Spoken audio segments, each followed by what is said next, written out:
नमस्कार दोस्तों, स्वागत है आपका हिंदी नॉलेज शो में। तो दोस्तों, ब्राज़ील ने चीन को एक बहुत ही बड़ा और बहुत ही गहरा घाव दे दिया है और इस घाव से चीन दर्द से कराह रहा है और इससे दर्द होना जायज़ भी है, क्योंकि चीन की जो मंशा थी और चीन की जो हसरत थी दुनिया भर से अरबों डॉलर कमाना, ब्राज़ील ने उस पर फुल स्टॉप लगा दिया है।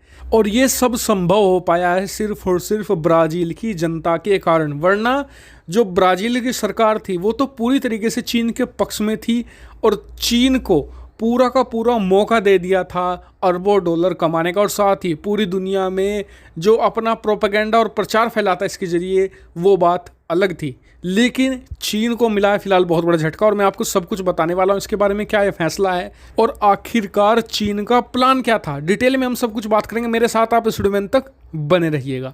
तो दोस्तों, वीडियो शुरू करने से पहले मैं आपको दो देशों की कहानी बताऊंगा। पहला है भारत और दूसरा है ब्राज़ील।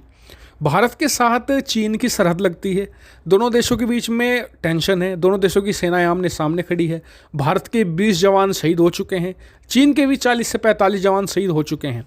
लेकिन भारत में अगर कोई चीनी प्रोडक्ट आता है जैसे कि मोबाइल, 10 मिनट से ज़्यादा समय नहीं लगता हज़ारों फ़ोनों को आउट ऑफ स्टॉक जाने में। ये हालत है अब भी भारत में। अभी जो हाल ही में सेल चली है, अब भी यही हालत चल रही है। MI के हो चाहे रियलमी के हो, कोई सा भी फ़ोन हो या कोई सा भी इलेक्ट्रॉनिक्स हो, हाथों हाथ बिकते हैं। दूसरी तरफ ब्राज़ील को ले लीजिए, ब्राज़ील की और चीन की कोई सरहद नहीं मिलती, ना ही दोनों देशों के बीच में कोई तनाव है, टेंशन है, कुछ भी नहीं है।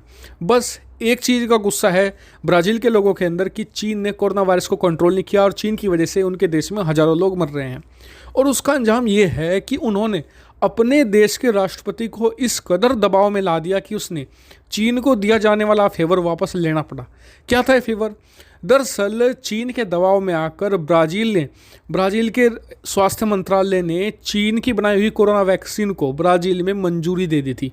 जी हाँ, और इसका इतना बड़ा इम्पैक्ट हुआ कि पूरा एक ऑनलाइन कैंपेन चला ब्राज़ील में और ब्राज़ील के राष्ट्रपति को खुद ये कहना पड़ा कि जी नहीं, हम चीन की वैक्सीन को ब्राज़ील में मंजूरी नहीं देंगे। इससे पहले, और ये सिर्फ आपको बताऊँ 14 घंटे के अंदर हुआ है, जब ब्राज़ील के राष्ट्रपति ने बयान जारी किया है उससे 14 घंटे पहले ब्राज़ील के स्वास्थ्य मंत्री ने खुलेआम ये कहा था कि हम एस्ट्राजेनेका यानी कि जो अमेरिका के ऑक्सफोर्ड उसकी वैक्सीन और साथ ही चीन की जो वैक्सीन है दोनों को अप्रूव करेंगे ब्राज़ील में।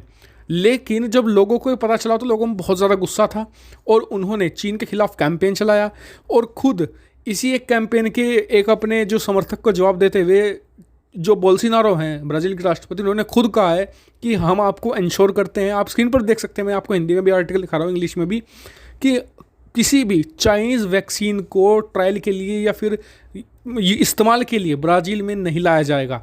ये बहुत बड़ा चीन के लिए झटका है, क्योंकि ब्राज़ील की एक बहुत बड़ी पॉपुलेशन है, दक्षिण अमेरिका महाद्वीप का सबसे बड़ा देश भी है।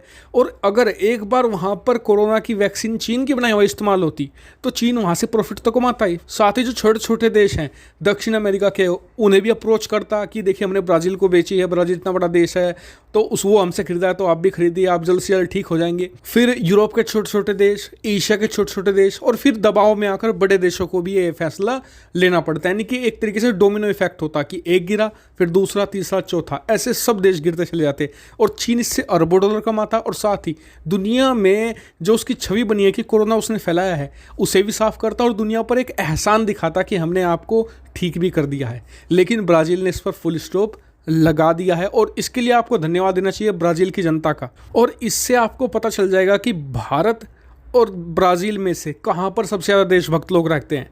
ब्राज़ील में एक वैक्सीन जिसके बिना वहाँ पर हज़ारों लोगों की मौतें हो रही हैं, उन्होंने अपने देश को पहले रखा है, वैक्सीन को बाद में। उन्होंने कहा कि हम चीन से नहीं लेंगे तो वैक्सीन को मना कर दिया। भारत में तो लोग चीन के मोबाइल नहीं छोड़ रहे। सोचो अगर वैक्सीन अगर सरकार ऑफर करने लग गई मान लीजिए 1%, तो लोग छोड़ेंगे नहीं। तो यही बात है। आपका क्या मानना है वैसे इस पर कमेंट करके मुझे ज़रूर बताइएगा। वीडियो को शेयर भी कीजिएगा ज़्यादा से लोगों के साथ और चैनल को सब्सक्राइब करना तो बिल्कुल मत भूलिएगा। Thank you for watching video.